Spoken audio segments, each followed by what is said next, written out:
വചന കേൾവിയിലേക്ക് എല്ലാവർക്കും സ്വാഗതം. പ്രതിദിന വിശുദ്ധ വേദ പുസ്തക വായന 809 ദിവസം.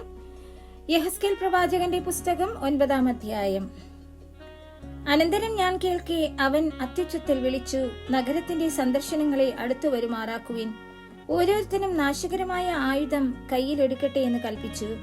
അപ്പോൾ 6 പുരുഷന്മാർ ഓരോരുത്തരും വെൺമഴു കയ്യിലെടുത്തുകൊണ്ട് വടക്കോട്ടുള്ള മേലത്തെ പടിവാതിലിന്റെ വഴിയായി വന്നു.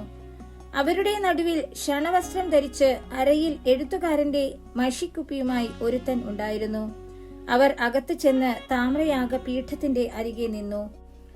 ഇസ്രായേലിന്റെ ദൈവത്തിന്റെ മഹത്വം അത് ഇരുന്നിരുന്ന കെരൂബിന്മേൽ നിന്ന് ആലയത്തിന്റെ ഉമ്മരപ്പടിക്കൽ വന്നിരുന്നു. പിന്നെ അവൻ ക്ഷണവസ്ത്രം ധരിച്ച് അരയിൽ എഴുത്തുകാരന്റെ മഷിക്കുപ്പിയുമായി നിന്നിരുന്ന പുരുഷനെ വിളിച്ചു. അവനോട് യഹോവ, നീ നഗരത്തിന്റെ നടുവിൽ യെരുശലേമിന്റെ നടുവിൽ കൂടി ചെന്ന് അതിൽ നടക്കുന്ന സകല മ്ലേച്ഛതകളും നിമിത്തം നെടുവേർപ്പിട്ട് കരയുന്ന പുരുഷന്മാരുടെ നെറ്റികളിൽ ഒരു അടയാളം ഇടുക എന്ന് കൽപ്പിച്ചു.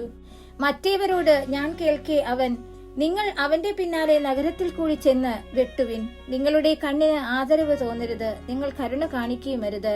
വൃദ്ധന്മാരെയും പൈതങ്ങളെയും സ്ത്രീകളെയും കൊന്നുകളവിൻ. എന്നാൽ അടയാളമുള്ള ഒരുത്തനെയും തുടരുത്. എന്റെ വിശുദ്ധ മന്ദിരത്തിൽ തന്നെ തുടങ്ങുവിൻ എന്ന് കൽപ്പിച്ചു. അങ്ങനെ അവർ ആലയത്തിന്റെ മുൻപിൽ ഉണ്ടായിരുന്ന മൂപ്പന്മാരുടെ ഇടയിൽ തുടങ്ങി.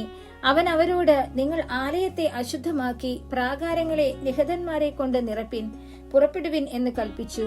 അങ്ങനെ അവർ പുറപ്പെട്ടു, നഗരത്തിൽ സംഹാരം നടത്തി. അവരെ കൊന്നുകളഞ്ഞ ശേഷം ഞാൻ മാത്രം ശേഷിച്ചു. ഞാൻ കവിണ്ണു വീണു. അയ്യോ യഹോവയായ കർത്താവേ, യെരുശലേമിന്മേൽ നിന്റെ ക്രോധം പകരുന്നതിനാൽ ഇസ്രായേലിൽ ശേഷിപ്പുള്ളവരെയൊക്കെയും സംഹരിക്കുമോ എന്ന് നിലവിളിച്ചു പറഞ്ഞു. അതിന് അവൻ എന്നോട്, ഇസ്രായേൽ ഗൃഹത്തിന്റെയും യഹൂദ ഗൃഹത്തിന്റെയും അകൃത്യം ഏറ്റവും വലുതായിരിക്കുന്നു.